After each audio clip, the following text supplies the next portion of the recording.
కొన్ని వనరులు ఉన్నాయి. పోలవరం, హైదరాబాద్ నగరం తెలంగాణకు వెళ్ళినప్పుడు ఇక్కడ వనరులు తక్కువగా ఉన్నాయి, కాంపన్సేట్ చేయాలనే ఉద్దేశంతో పోలవరాన్ని నేషనల్ ప్రాజెక్టుగా డిక్లేర్ చేశారు. 2014 నాకు బాగా జ్ఞాపకం. ఆ రోజు ఎన్డీఏ ప్రభుత్వాన్ని ఎన్నుకున్న తర్వాత ఢిల్లీకి వెళ్ళాం. ప్రధానమంత్రి గారి ప్రమాణ స్వీకారం. ఆ ప్రమాణ స్వీకారానికి పోయినప్పుడు నాకు ఈ ప్రాజెక్ట్ ఒకసారి స్టడీ చేస్తే నా అనుభవంతో చూశాను. అందులో మీరు చూస్తే 7 మండలాలు తెలంగాణలో పెట్టారు. అవి సబ్మెర్జెన్స్లో వస్తాయి. ఆ 7 మండలాలు కానీ క్లియర్ చేయకపోతే ఈ రాష్ట్రానికి ఆ ప్రాజెక్ట్ కట్టలేము. కేంద్రం అనుకున్నా కట్టే పరిస్థితి ఉండదు.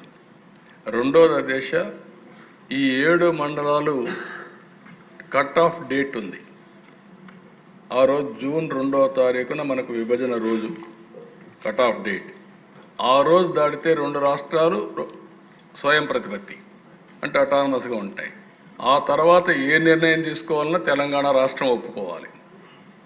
ఆ సందర్భంలో నేను ఒకటే రిక్వెస్ట్ చేశాను ప్రధానమంత్రి గారిని, కేంద్రాన్ని.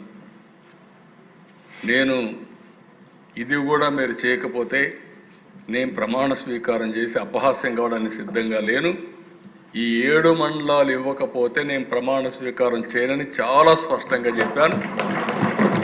చరిత్రలో ఎప్పుడూ జరగని విధంగా మామూలుగా మనం అందరం ముందు ఎన్నికవుతానే మంత్రులు అవుతారు, పార్లమెంటు సమావేశమై బిజినెస్ స్టార్ట్ అవుతుంది. కానీ ఆ రోజు పార్లమెంట్ సమావేశానికంటే ముందు ఆర్డినెన్స్ తీసుకొచ్చి ఆ ఆర్డినెన్స్ ఇచ్చిన తర్వాత పార్లమెంట్ సమావేశాలు పెట్టారంటే ఈరోజు ఆ ప్రాజెక్టు పూర్తి అయిందంటే ఆ రోజు ఎన్డీఏ ప్రభుత్వం చొరవ తీసుకున్నారు కాబట్టి అయింది తప్ప దానికి మనస్ఫూర్తిగా ఇప్పుడు కూడా నేను ప్రధానమంత్రి నరేంద్ర మోడీ గారిని అభినందిస్తున్నానని చెప్పి నేను తెలియజేస్తున్నాను. ఆ డెసిషన్తో ఆ దిశ ఈరోజు ఈ ప్రాజెక్టు ముందుకెళ్ళింది.